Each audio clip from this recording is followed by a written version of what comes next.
Bismillahirrahmanirrahim. Assalamualaikum warahmatullahi wabarakatuh. Alhamdulillah, segala puji bagi Allah Subhanahu wa taala.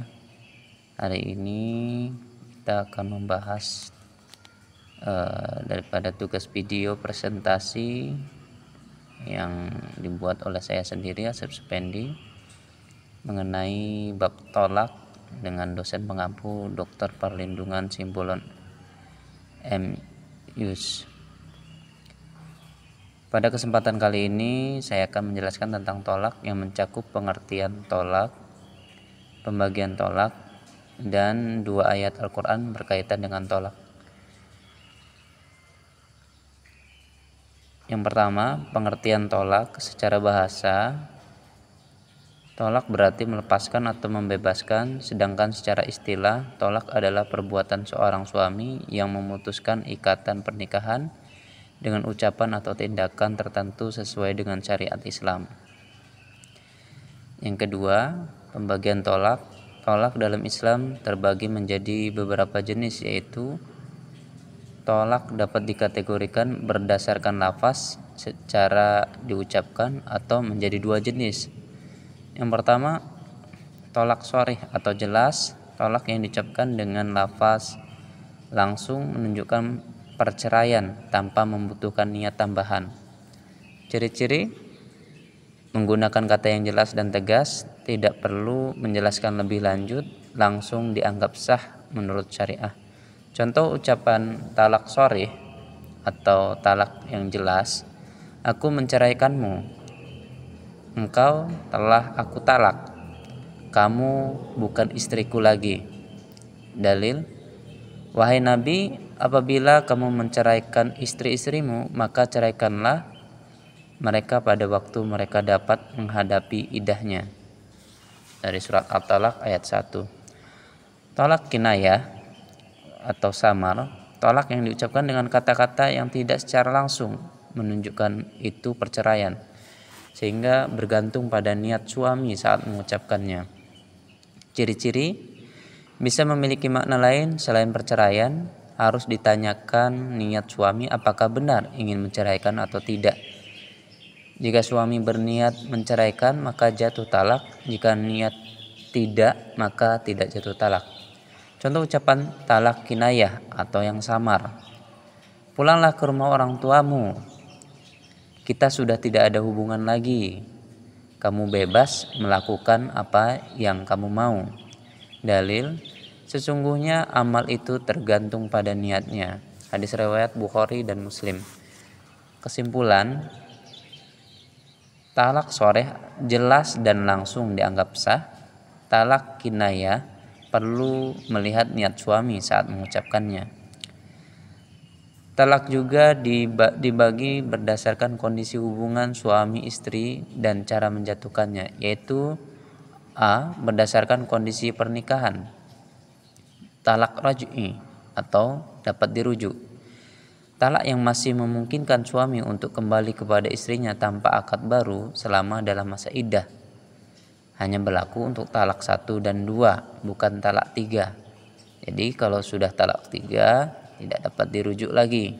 Contoh, seorang suami mengatakan aku menceraikanmu 1 kali, lalu menyesal sebelum masa iddah habis, maka dia boleh kembali ke istrinya tanpa akad baru.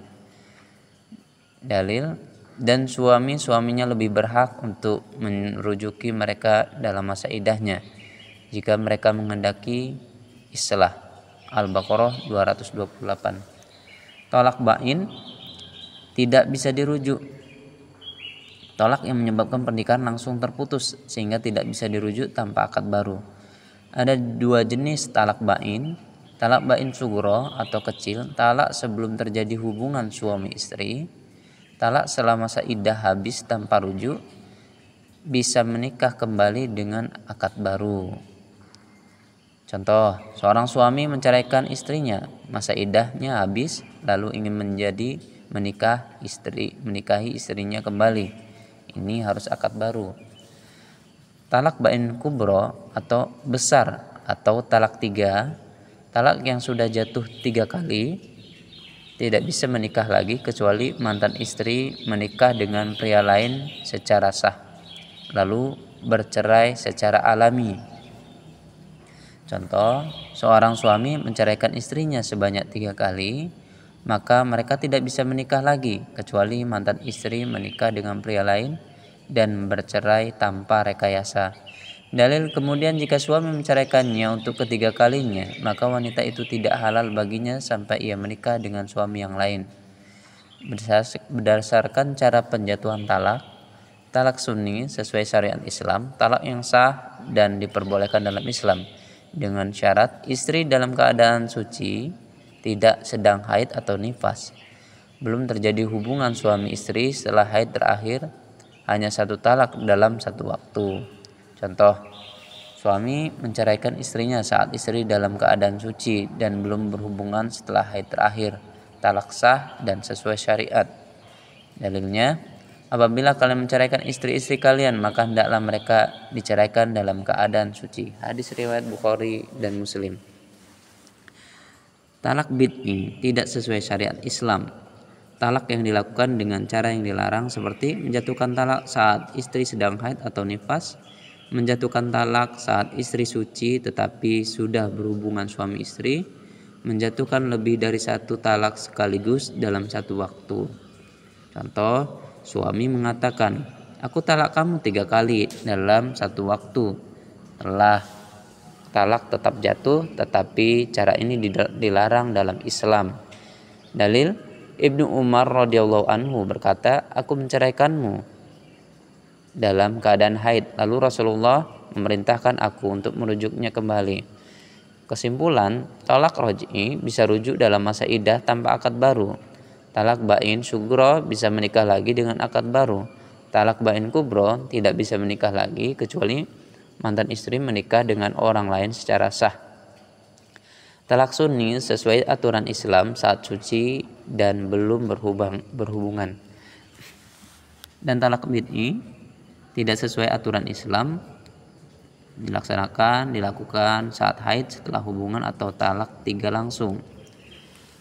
Yang ketiga, 2 ayat Al-Quran berkaitan dengan tolak. Berikut ada 2 ayat Al-Quran yang membahas tentang tolak atau perceraian dalam Islam. Yang pertama, talak adalah perkara serius dalam Islam. Allah berfirman dalam surah Al-Baqarah ayat 229. Bismillahirrahmanirrahim. At-talaqu maratan fa imsaku bima'ruf au tasrihu bi ihsan wala yahillu lakum an ta'khud mimma ataimunahunna syai'a illa yakhafa alla yuqima hududallah. Yang artinya talak yang dapat dirujuk itu 2 kali. Setelah itu boleh rujuk lagi dengan cara yang baik atau menceraikan dengan cara yang baik. Tidak halal bagimu mengambil kembali sesuatu yang telah kamu berikan kepada mereka, kecuali jika keduanya khawatir tidak dapat menjalankan hukum-hukum Allah. Al-Baqarah 229. Yang kedua, surat At-Talaq ayat 2. Bismillahirrahmanirrahim. Fa idza balagna ajalahunna famsikuhunna bima'ruf aw farithuhunna bima'ruf. Kemudian apabila mereka telah mendekati akhir iddahnya, maka rujuklah mereka dengan cara yang baik, dan ceraikanlah mereka dengan cara yang baik pula, dan bersaksikanlah dengan 2 orang saksi yang adil di antara kamu, serta hendaklah kamu tegakkan kesaksian itu karena Allah. Demikian diberi pengajaran kepada yang beriman kepada Allah dan hari akhir. Barang siapa bertakwa kepada Allah, niscaya dia akan membukakan jalan keluar baginya. At-Talaq ayat 2. Makna ayat, talak yang dapat dirujuk banyak 2 kali. Jika sudah talak ketiga, tidak bisa rujuk kecuali dengan syarat tertentu. Islam mengajarkan perceraian dengan cara yang baik, tidak dengan permusuhan. Kesimpulan ayat Al-Baqarah 229, ayat ini menjelaskan bahwa talak hanya boleh dilakukan 2 kali, dengan kesempatan bagi suami untuk rujuk dengan cara yang baik. Namun jika setelah 2 kali talak suami tetap menceraikan istrinya, maka ia harus melepasnya dengan cara yang baik, tanpa menyakiti atau menzalimi. Poin penting dari ayat ini, talak hanya dibolehkan 2 kali. Setelah itu suami harus memutuskan apa ingin rujuk atau bercerai secara baik-baik. Kedua, pentingnya memperlakukan istri dengan baik, baik saat rujuk maupun saat berpisah. Tiga, tidak boleh mengambil kembali mahar atau harta yang telah diberikan, kecuali jika istri meminta cerai karena merasa tidak bisa menjalankan hukum Allah dalam pernikahan. Dan kesimpulan At-Thalaq ayat 2, 3, ayat 2 ini menekankan bahwa ketika masa iddah seorang istri yang ditalak hampir selesai, suami harus mengambil keputusan dengan bijak. Rujuk dengan cara yang baik jika masih ingin mempertahankan rumah tangga, menceraikan dengan cara yang baik tanpa menzalimi atau menyakiti pihak istri, menghadirkan dua saksi yang adil sebagai bukti bahwa proses talak dilakukan sesuai syariat Islam. Ketakwaan kepada Allah sangat ditekankan dalam perceraian, karena orang yang bertakwa akan diberikan jalan keluar dari kesulitannya. Semoga bermanfaat. Penutup, demikianlah penjelasan tentang talak dalam Islam. Semoga kita dapat memahami hukum-hukum Islam dengan baik dan mengamalkannya dalam kehidupan sehari-hari.